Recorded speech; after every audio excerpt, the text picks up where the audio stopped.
Dustin Poirier has defied the odds makers again to not just beat, but stop the biggest name in the game, Conor McGregor. It took the Diamond 2 rounds at UFC 257 to become the first man to finish the superstar with strikes in one of the biggest wins of Poirier's career.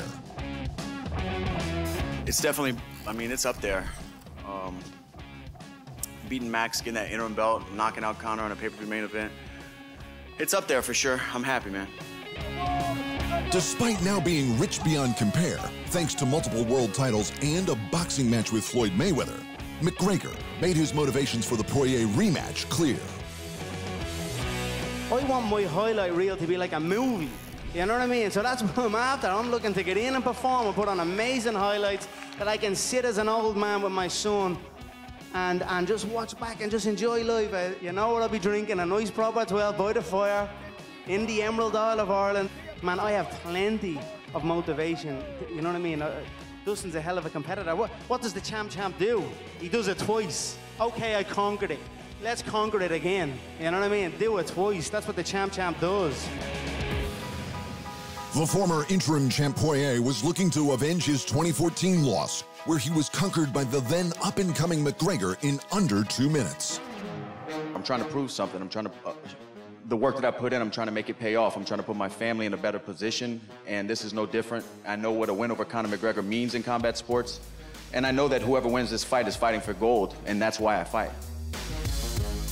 With a possible title shot, revenge, and reputation on the line, you'd think there'd have been more animosity between the two. But there wasn't.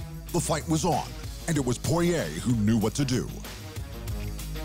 The game plan was to not be heavy on my feet and throw power shots and box early. The game plan was to kick and wrestle and box, to mix it up and make it a mixed martial arts fight, to kick inside, to kick outside. And it worked, man. You know, we compromised his leg, and he was in a bad position early, just from the repeated leg kicks. Even when he started checking, that part of your leg and muscle is so small and thin that you can't take many shots there, you know. After the second leg kick, I knew he was hurting. It's muscle, it's all muscle, it's just deep into the muscle, and it's just a complete dead leg right the way up. It's no bone, no nothing, not a mark on the head. I'm just bleeding gutted, man. Man, I should have just tied up in the and I should have, when I caught a few of them kicks, I should have blade and just pressed him against the fence and keep beating him in the fence, hit him with a lovely elbow on the temple that hurt him. Should have just kept mauling him, do you know what I mean? I felt well stronger than him, well stronger, so. With Poirier back in the win column, the call-outs came thick and fast from all comers of the lightweight division. The former interim champ Tony Ferguson claimed Poirier dodged him and that he'll see him soon. And the new number 3, Charles Oliveira, also hopes to see the Diamond this year. But there was another man on the card who punched his way into title contention in spectacular fashion. The former Bellator champ Michael Chandler scored a KO in his stunning promotional debut. But Poirier is more interested in a trilogy fight with McGregor, and possibly for the vacant title. I don't know. You know, I can't tell the future. But we're 1-1. We both TKO'd each other. So you probably have to do it again, right? Respect to Chandler. Great win over a guy. But to come in and beat a guy I just beat and get a title shot, dude, I've been in, what is this, 27, 28 fights in the UFC, trying to, you know, everything, fighting the toughest of the toughest guys to get my hands on gold. You know, he should fight Charles Oliveira or something. Let Chandler and Charles Oliveira go at it. That doesn't really interest me at this point. As for the vacant title, the retired champ, Khabib Nurmagomedov's chance of a return seems slimmer than ever, despite all of UFC President Dana White's best attempts. I did talk to Khabib. And he said to me, Dana, be honest with yourself. You know, I'm so many levels above these guys. I beat these guys, and you know, I don't know. I don't know what he's, but it doesn't sound very positive. So, all eyes now turn to McGregor, who was in the process of lining up his second boxing match, a bout with boxing superstar Manny Pacquiao. But now McGregor has just one win to his name since beating Eddie Alvarez in 2016, and with this second loss in that time, things might have changed. Jeez, there's none of them leg kicks in boxing anyway, you know what I mean? But I know, look, I always did want to focus on my MMA career. but I'm also open. You know what I mean? I just see what happens. I don't know what will happen. That many fight was happening.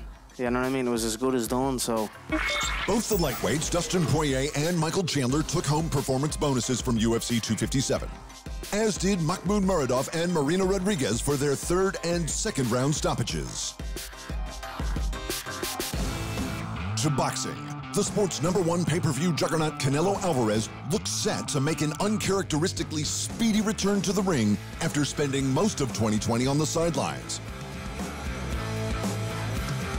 After besting Callum Smith for the WBA and WBC super middleweight titles in December, he looks set to face WBC Mandatory Challenger Avni Yildirim this February. The quick turnaround should position Canelo for yet another massive Cinco de Mayo showdown, this time with the WBO champ Billy Joe Saunders this May 8th, or with the IBF champ Caleb Plant failing that. To the heavyweight division, former undisputed cruiserweight champ and current WBO interim heavyweight champ Oleksandr Usyk has entered into negotiations to face the #2 contender Joe Joyce in the coming year. As Usyk is the WBO Mandatory Challenger, it's big news for the heavyweight division.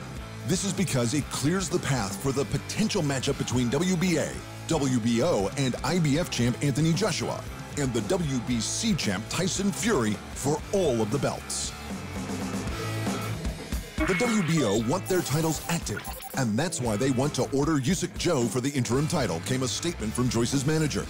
And it will get upgraded to the full title if Fury or Joshua don't fight the winner.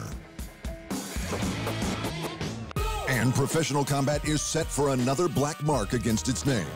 YouTube star Jake Paul has got himself his next boxing opponent. He's set to face the retired MMA champ Ben Askren in an 8-round pro boxing match.